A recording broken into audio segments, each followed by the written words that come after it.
Isang pinagpalang araw sa inyong lahat. Tayo po'y magninilay sa salita ng Diyos, ang pinagmumulan ng awan ng ating buhay, ang salitawa. Mga kapatid, lahat po tayo gusto nating maging masaya. At alam po ninyo ang good news, ang Diyos gusto rin niyang maging masaya tayo. Hindi boring ang sumunod sa Diyos. Hindi boring o malungkot ang maglingkod sa Diyos. Hindi boring o malungkot ang maging Kristiyano o Kristiyanong Katoliko for that matter.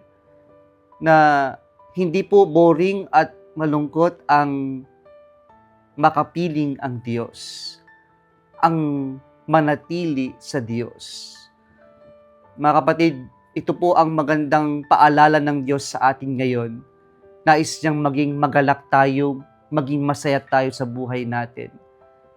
Kaya hindi po natutuwa ang Diyos kapag tayo'y malungkot, kapag po tayong nag-iisa, kapag po iniisip natin walang bukas, walang patutunguhan ng buhay natin, sapagkat ang katotohanan, nais ng Diyos na tayo'y maging masaya dahil mahalaga tayo at ang bawat kwento natin ay may kwenta. Pero po ang pagiging masaya ay hindi kung pupunta tayo sa lugar, meron tayong mga gagawin, meron tayong mga achievements, kakaiba yung nais ng Diyos kung paano tayo tunay na maging masaya. Magiging masaya lang tayo kapag tayo'y mananatili sa Kanya. Kapag tayo'y konektado sa Kanya. Dahil sapagkat sabi niya, He is the vine and we are His branches. Apart from Him, we cannot bear fruit, we cannot be happy. True happiness can only be found in Jesus and with Jesus, with our God. Kaya po sabi ng ating Panginoon sa ating Ebanghelyo ngayon, as the Father loves me, so I also love you, remain in my love. At ito yung sekreto ng pagiging masaya if we remain in love, in His love. If we remain in Jesus who is love, tayo'y tunay na magiging masaya. We experience heaven when we are in love with Jesus, who is true love. Kaya sana manatili tayo sa Diyos, ang Diyos na pag-ibig, at dyan sa Kanya natin mahanap ang tunay na kagalakan ng buhay natin. At paano po tayo mananatili sa pag-ibig? Paano po tayo mananatili sa Diyos na pag-ibig? Sabi ng Panginoon, if you keep my commandments, you will remain in my love, just as I have kept my Father's commandments and remain in His love.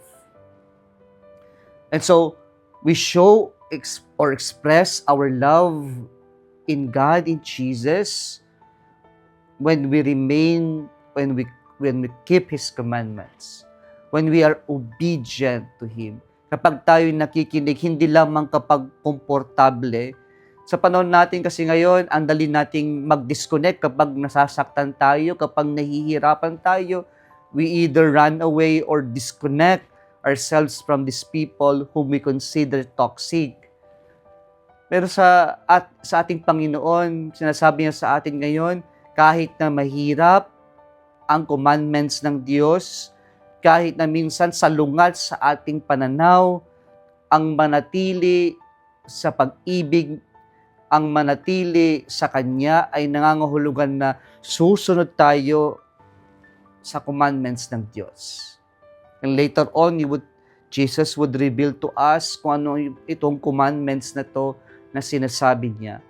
Pero sa panagninilay natin sa araw na ito, na ang pananatili sa Diyos sa pag-ibig ay yung sumusunod tayo sa Kanyang batas, sa Kanyang turo, hindi lamang kapag komportable ang buhay, pero sana masigit, kahit na nakakaranas tayo ng hirap, mananatili tayong susunod sa Kanya. Obedience to the commandments of God becomes our expression of love for Jesus our God. Sana manatili tayong marunong makinig, sumusunod sa bilin ng Diyos. Kung nagustuhan mo ang video na ito, huwag kalimutang mag-like, i-share at mag-subscribe sa Salitawa Facebook page at YouTube channel. Muli isang pinagpalang araw sa inyong lahat.